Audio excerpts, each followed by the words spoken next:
2030 నాటికి భారతదేశంలో direct selling రంగం అద్భుతమైన వృద్ధిని సాధిస్తుందని అంచనా వేస్తున్నారు. ప్రస్తుత గణాంకాల ప్రకారం, మార్కెట్ ట్రెండ్స్ ప్రకారం ఇది కేవలం ఒక వ్యాపారంగానే కాకుండా ఒక ప్రధాన ఇన్కమ్ సోర్స్ గా కూడా మారబోతుంది. భారతదేశంలో 2030 నాటికి డైరెక్ట్ సెల్లింగ్ గ్రోత్ ఎలా ఉండబోతుంది, దీంట్లో పనిచేసే వాళ్ళ ఫ్యూచర్ ఎలా ఉండబోతుందో ఈ వీడియోలో మనం తెలుసుకుందాం. Market size.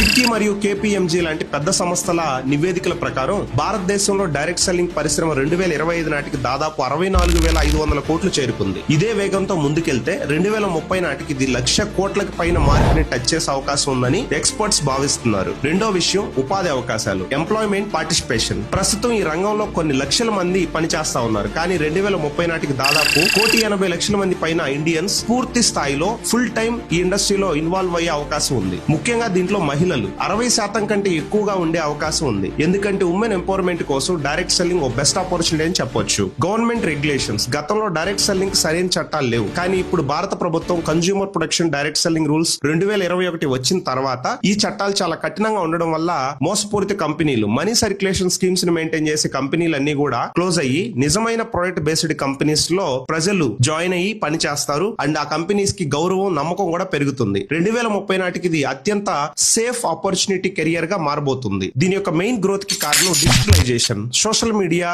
ఎక్కువగా జనాలు యూజ్ చేయడం వల్ల ప్రొడక్ట్స్ ని ప్రమోట్ చేయడం కానీ, టీమ్ బిల్డింగ్ గానీ చాలా సులభం అయిపోయింది. హెల్త్ అండ్ వెల్నెస్ కి పెరిగిన డిమాండ్. డైరెక్ట్ సెల్లింగ్ లో ఎక్కువగా హెల్త్ సప్లిమెంట్స్ ఉంటాయి. ప్రజల ఆరోగ్యం పట్ల అవగాహన పెంచడం వలన ఈ యొక్క ప్రొడక్ట్స్ కి ఒక మంచి డిమాండ్ పెరగబోతుంది. 2030 నాటికి జనాల్లో హెల్త్ అండ్ వెల్నెస్ పైన ఒక మంచి అవేర్నెస్ రాబోతుంది. ఆర్గానిక్ ప్రొడక్ట్స్, కెమికల్స్ లేనటువంటి ఆర్గానిక్ ప్రొడక్ట్స్ ని, నేచురల్ ప్రొడక్ట్స్ ని యూజ్ చేయడానికి జనాలు ఎక్కువగా ఇంట్రెస్ట్ చూపిస్తున్నారు. ఇక్కడ గుడ్ న్యూస్ ఏంటంటే డైరెక్ట్ సెల్లింగ్ కంపెనీస్ ఎక్కువగా ఈ ప్రొడక్ట్స్ ని ప్రమోట్ చేయడానికి సిద్ధపడుతున్నాయి, ఆల్రెడీ చేస్తూ ఉన్నాయి కూడా. భవిష్యత్తు కోసం సిద్ధంగా ఉండాలి, డైరెక్ట్ సెల్లింగ్ లో మీకు మంచి ఫ్యూచర్ ఉండాలంటే టెక్నాలజీని వాడడం నేర్చుకోండి. పాత పద్ధతుల్లో కాకుండా Zoom calls, WhatsApp marketing, video content create చేయడం, చిన్న చిన్న వీడియో ఎడిటింగ్ చేయడం కావచ్చు, ఇలాంటివి ఖచ్చితంగా బిజినెస్ లో నేర్చుకోండి. సరైన కంపెనీని ఎంచుకోవటం. 2030 వరకు నిలబడే బలమైన ప్రొడక్ట్స్, ఎథికల్ ప్లాన్ ఉన్న కంపెనీస్ లో ఉండండి. స్కిల్స్. కేవలం ప్లాన్ చెప్పడమే కాకుండా టీమ్ మేనేజ్మెంట్ మరియు కమ్యూనికేషన్ స్కిల్స్ పెంచుకునే విధంగా మీరు ముందుకెళ్తే ఒక మంచి గ్రోత్ ని మీరు పొందొచ్చు. భారతదేశం ప్రస్తుతం ప్రపంచంలోనే వేగంగా ఎదుగుతున్న డైరెక్ట్ సెల్లింగ్ మార్కెట్లలో